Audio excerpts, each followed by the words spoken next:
Le 10 octobre 2017, enseignants et encadrants des collèges et des lycées de tout l'ouest de la Guyane ont manifesté devant la sous-préfecture de Saint-Laurent.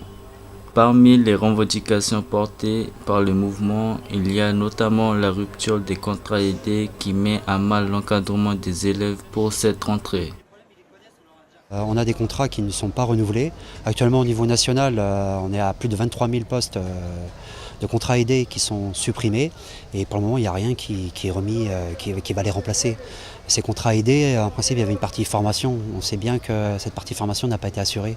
Donc on se retrouve aujourd'hui dans les établissements scolaires où il y a des CUI qui sont embauchés pour aider à la direction, pour aider à l'encadrement des élèves, pour aider aussi à la scolarisation des élèves en situation de handicap. Eh bien, il manque énormément de postes. Et ça, c'est un gros problème parce que les enseignants se retrouvent avec moins de personnel et déjà que le taux d'encadrement en Guyane, il est bien inférieur aux Antilles et à la métropole.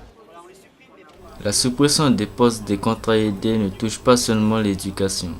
Le milieu associatif subit aussi de lourdes pertes qui impactent la culture, les sports et les loisirs avec autant de jeunes travailleurs se trouvent lésés. Après tout ce qui a été dit jusqu'à présent, on a entendu que le contrat a été annulé parce que le contrat n'a pas été passé par la commission puisque il y a 37 contrats qui ont été refusés et 10 qui ont été retenus pour CUCEA. Je pense que le contrat qu'il propose de professionnel, moi je ne suis pas d'accord avec ça parce que puisqu'on aura 10 heures de plus et ça sera toujours le même salaire et toujours le même salaire et pour moi c'est pas acceptable ça. L'emploi aidé à Saint-Laurent-du-Maroni permet aux associations d'accompagner des jeunes vers de l'emploi, de les former pour essayer après de pérenniser leurs emplois. C'est tout l'emploi associatif qui est concerné, puisque toutes les associations qui sont employeurs ont quelques emplois aidés. Et la situation là, c'est dramatique pour bon nombre d'associations. Je pense à nous, je pense à la régie de quartier, je pense à plein d'associations qui étaient qui utilisaient les emplois aidés pour former des gens, pérenniser leurs emplois.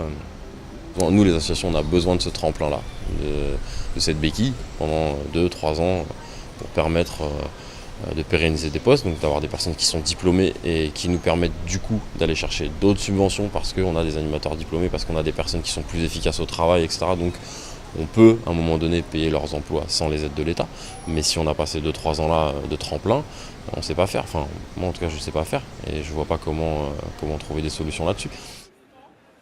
Des jeunes laissés sans perspective d'emploi et des associations et écoles forcées à fonctionner en régime réduit.